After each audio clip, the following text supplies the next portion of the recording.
Happy Thursday. It is the No Glitz, No Glamour video from Bankster DFS NFL Week 7 Thursday Night Football Showdown. Denver Broncos going to meet the Cleveland Browns. My name is Doug Shane, representing Bankster DFS. We are a daily fantasy sports community.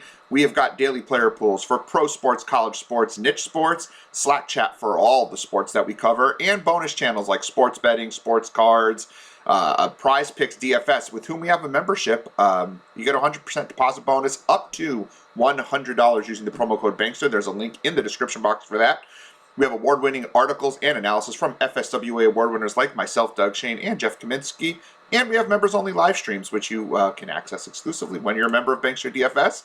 $3.99 a week gets you access to everything that we do. You can lower that effective cost by signing up for monthly or yearly options, and your price will never increase as long as you remain a member with Bankster DFS and don't cancel. And it includes everything, guys. All sports, all content, no fees, everything. If you have any questions, hit me up on Twitter at Bankster17.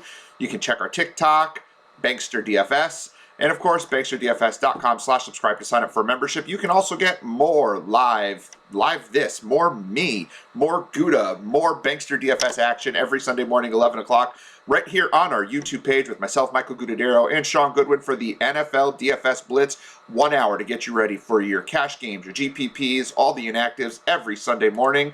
And while you're here, make sure you like, share, subscribe, click that notification icon so you know when new content is posting, when we're going live, and for all the Bankster goodness. Speaking of goodness, not so much tonight, team, right? Today we have got the Denver Broncos going to play the Cleveland Browns, and half the world is injured here. Kareem Hunt out, Nick Chubb out, Baker Mayfield out, Jerry Jeudy out. May not see Odell Beckham. Teddy Bridgewater's questionable, but he's probably going to play. Here's the thing. I'm not going to blah, blah, blah you with like the obvious plays. The quarterbacks are going to be fairly obvious. Bridgewater and Case Keenum. Cortland Sutton, real nice high-end play. And the defenses? Defenses are going to be really popular because the offenses are garbage right now. Melvin Gordon will probably be a pretty good play, a pretty popular play. I don't know if he's a good play, though, right? I think Javonte Williams might be a better play, and I think he's going to come in with a lower roster percentage for a similar price. Williams has been one of the more shifty running backs in the NFL, and he has more 30-plus yard runs than any running back in the NFL right now. And if we're going to play, for a big shot on a single game, you want those big plays, those chunk plays. A chunk play, even a 40-yard run or a 40-yard catch and run can make the difference between cashing or not cashing or winning or not winning. I like Javonte Williams. If he comes in with a lower roster percentage, I think that's really going to come in handy. But there are two real areas I want to look at, and it's how the defensive backs and the linebackers and the safeties play against the passing game. So for the Denver Broncos, they're actually really good in the slot. I was originally taking a look here at a really cheap Rashad Higgins. I like Rashad Higgins. He's been playing for a lot of years for the team. He knows the offense, has filled in well in the past, gets a number of targets. Didn't do much with it last week, of course, but he does do... he's got some downfield speed, but Denver's actually really good in the slot. Where they have struggled a little bit more is on the outside, and that's going to play really well into the favor of Donovan Peoples-Jones, who will probably be a little popular after having a back-to-back decent games, including the 2 touchdowns last week, but he should be in a really good spot to thrive this week, especially if Odell Beckham is out. And then on the other side, if Beckham is out, I actually think Anthony Schwartz makes for a really good play. He's had a couple of decent games this year, 5 targets in week 1 and then 3 targets last week, coming in when Beckham was a little bit gimpy. The team drafted him this year. They seem to like the kid, and if he's going to line up on the outside with Higgins on the inside, I do think that's going to play well into Schwartz's favor. The other guy I'm taking a look at is David Njoku. The linebacking core for the Denver Broncos, Von Miller doesn't go out and cover, but the linebacking core does not cover tight ends particularly well.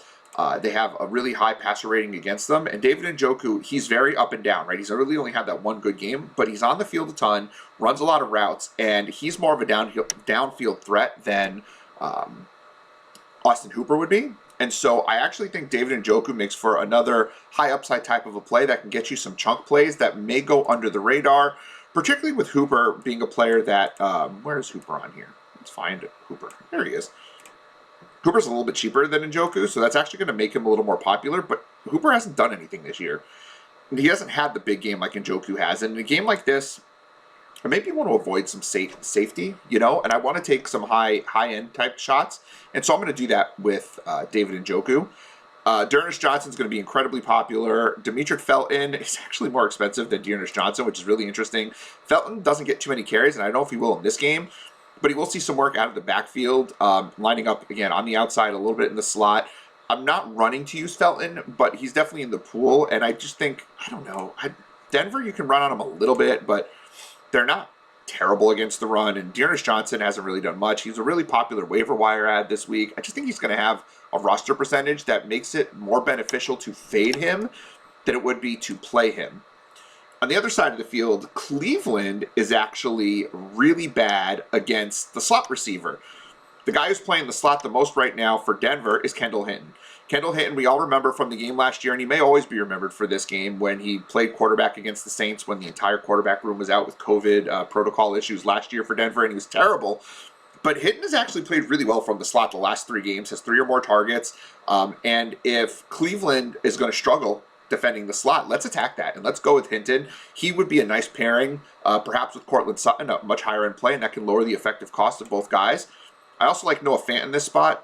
Again, Cleveland is historically pretty bad against tight ends. They're not doing great again against tight ends. They don't have great coverage linebackers. And Fant is getting a ton of targets, a little more hit or miss, but definitely has that downfield threat, a red zone target. He's a guy, again, who can give you those chunk plays.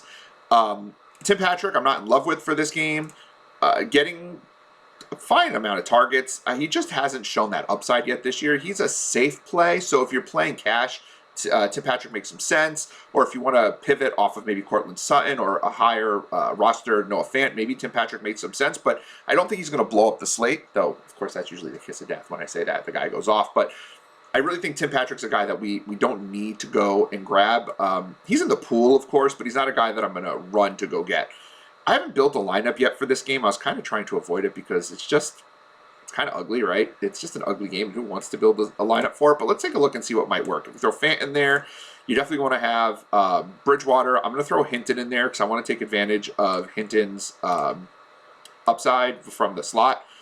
Who else can we put in there? I want to use Njoku. Yeah, you can pretty much put anyone you want in this lineup. Javonte Williams makes some sense, and maybe then we run it with Case Keenum, I suppose, to get that quarterback in there. I mean, you're going to leave money on the table in this game, and that's okay. This is not an official, like, oh, go run this lineup. No, this is just me taking a look at kind of what's out there and seeing who might be in play. And again, this is going to be an ugly game, so I think, but there's value to be found, right? It's with the Hintons, the Njokus, with the Anthony Schwartzes. I think Peoples-Jones will be pretty popular. I think Fant will be pretty popular. But I think if you're looking at Hinton, Schwartz, and Njoku, those are 3 guys that you can throw into your player pool that can differentiate yourself a little bit. Particularly Hinton, I think, is a real sneaky play today. And again, if Beckham is out, Schwartz becomes a pretty sneaky play. And I think that's how we can attack this game, maybe pivot off the defenses a little bit. The kickers should be in play, but I don't love running more than one kicker or defense in my lineup. I'm not going to I try not to stack them. This might be a game where you can do that, but there are offensive players in this game that aren't horrible. I mean, Sutton had himself a really nice game last week, 14 targets, had 11 targets the game before. Like, he's a guy who's pretty safe, and you could absolutely get him into your lineup. So maybe you throw Sutton into this lineup instead of Williams, and then you've got, you're missing out on $100 here on Case Keenum. Maybe we can find the money else. I'm just trying to play around here. Maybe you don't go with Njoku. You put Keenum in there so you do get some exposure to the Cleveland passing game. And maybe you throw in Demetric Felton. And, you've got opportunities to play around here, and that's a pretty safe lineup. You're really hoping for the Denver passing game to pull it off in this game, but I don't think too many people are going to go after the Denver passing game other than the couple of players because the running backs, again, the defense and the kickers are going to be really popular here. Hopefully this was a useful experiment for you guys and, a useful look at some of the plays that we think can help us in this game and to help differentiate from some of the chalk. Even though it's going to be an ugly game, there's still money to be made. If you'd like to get more Bankster content, please head on over to banksterdfs.com. $3.99 a week get you access to everything we do. And remember, your price never increases as long as you stay a member with us. We cover every sport, all pro sports, all college sports, all niche sports. And when I'm talking niche, I'm talking Champions League soccer, EuroLeague basketball, sometimes WNBA, I know the season's over there, tennis, if we find it interesting, we're going to go ahead and rock that out there. If you have any questions, hit me up on Twitter at Bankster17. For now, my name is Doug Shane. It will continue to be Doug Shane. Thank you for taking the time to spend your Thursday with us. We hope to see you soon. Best of luck today. BanksterDFS.com.